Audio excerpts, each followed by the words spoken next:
more on this, I do want to bring in Jonathan Tobin, who is the chief editor with the Jewish News Syndicate. And Jonathan, we do appreciate you taking the time to join us here on Live Now from Fox. Thanks for having me.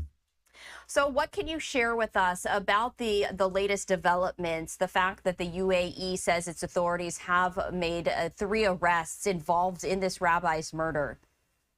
Well, obviously, if they have caught the right people, then that's something we should welcome.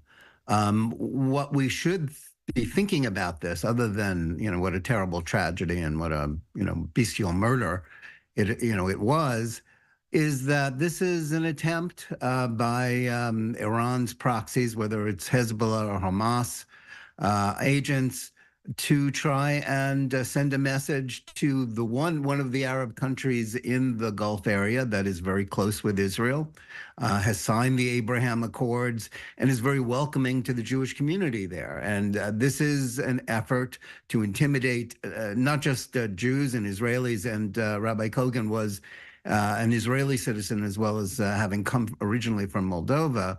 It's an attempt to try and, sow discord, as well as to make Jews feel unsafe wherever they are. That should be answered very, very loudly, not just by the UAE, but by the United States in support of Israel's efforts to combat and to defeat both Hamas and Hezbollah, whether it's in Gaza or in Lebanon or wherever they are. They are a threat not merely to Israel and to Jews, but to the West. And by committing this horrible murder, they're hoping to undo what President Trump did in 2020 with the Abraham Accords, and also to try and further isolate Israel and the Jewish people.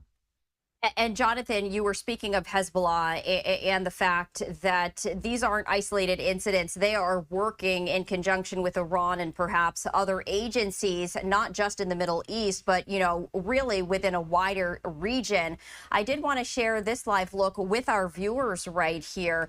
This is a live look at Beirut, Lebanon. It's dark, of course, but you can see perhaps a plume of smoke right here, as we have been seeing some bomb explosions in the area. This is out of Beirut, Lebanon. Jonathan, what can you share about perhaps this latest development as these conflicts, as these attacks continue? Well, Hezbollah, has been significantly damaged by Israel's offensive against them. They have been firing missiles into Israel since October 8th, 2023, the day after the Hamas massacres in southern Israel. They've rendered a portion of northern Israel uninhabitable. There are tens of thousands, if not more than 100,000 refugees, Jewish refugees in their own country, in Israel, who have lost their homes because of this Hezbollah offensive against Israel. Israel's attempting to make Lebanon, which is under the control of Lebanon, to stop shooting. I mean, none of this would be happening. Beirut would be at peace, as far as Israel is concerned, if northern Israel was at peace. And Hezbollah has to cease fire, and it has to cease its efforts and abide by past UN agreements to stay out of southern Lebanon, cease using it as a base from which they were clearly planning to have their own October 7th massacre in northern Israel. And you're right, the attack in the UAE is connected to other Iranian-supported acts of terrorism going on all around the world. Iran remains, according to the U.S. State Department, the world's leading state sponsor of terror, and it has benefited from the loosening of sanctions in the last 4 years under the Biden administration. And that has to change. Obviously, that's what President Trump has been hinting at with his new foreign policy team. They have to get the message from the United States, as well as the rest of the West, that they're not going to go along with this. They're not going to take it lightly. And Hamas and Hezbollah have to disarm. Hamas has to give up the hostages that it still holds. Hezbollah has to cease fire. And Iran, if it wants, if it doesn't want to face even more terrible consequences, more sanctions or attacks on its own soil, It's got to stop attacking and funding the attacks on other people, specifically this anti-Semitic campaign that it's been waging over the last several years, whose ultimate aim is the destruction of Israel. And quite frankly, and Hamas and Hezbollah are quite open about it, the genocide of the Jewish people. And my last question to you is this, Jonathan, you had been mentioning Iran really giving directives to its proxies in order to create chaos and the most amount of damage right here. We have heard from Iran vowing that they are going to respond to Israel. And yet President-elect Trump, who is going to assume office on January 20th, he has had some very strong words to warn Iran from perhaps escalating and continuing to progress towards nuclear capability. When it comes to the timeline for Iran, do you expect Iran to still retaliate as such, or to potentially have a more muted response? Well, I think most people think their response is going to be muted. They've mostly been just talk. Every attempt to attack Israel, by Iran directly has ended in terrible failure.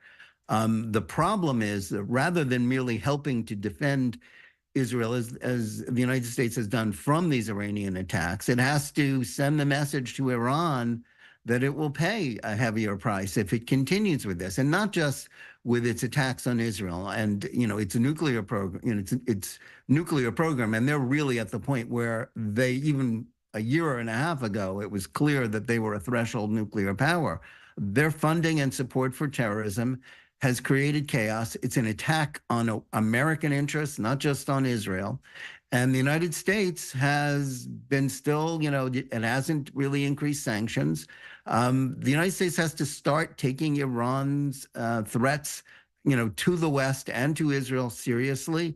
One hopes that the new administration will return to the policy that it pursued from 2017 to 2020 in doing so, and in also supporting peace between Israel and the Arab and Muslim world, which Iran is desperate, and its terrorist proxies are desperate to stop, that takes us back to the murder of Rabbi Kogan.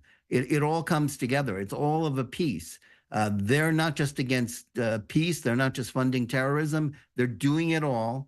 And it's a threat to American interests, the free flow of oil and resources from the Middle East to the rest of the world. And so long as they're allowed to get away with it, they will. They'll continue it. And while Hamas and Hezbollah have paid a terrible price for their terrorism, they're not giving up, because they still hold on to this hope, fueled by, support in the West, and the unfair and the libelous attacks on Israel and the demonstrations from pro-Hamas crowds on college campuses and in cities around the world. They think that eventually Israel will crack, that the West will hand Israel to them on a silver platter. They're wrong about that, at least as far as Israel is concerned.